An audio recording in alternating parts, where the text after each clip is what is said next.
So, dito, mayroong mga bagong tubo. Ayan. Mga maliliit pa dito banda. Pero magaganda. Meron din mga bagong. Yan, oh. Magiging ganito din yan. Magiging ganyan. Ang dami pa. Dadami pa yan. Kahit kita mo yung ang dami ng mga nangahulog. Pero, marami namang kapalit. Non-stop. Ito siya, matagal siya mamulaklak.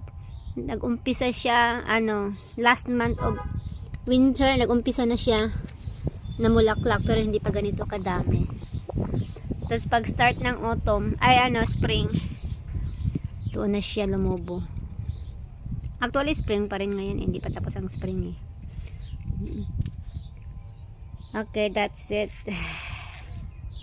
Bye-bye.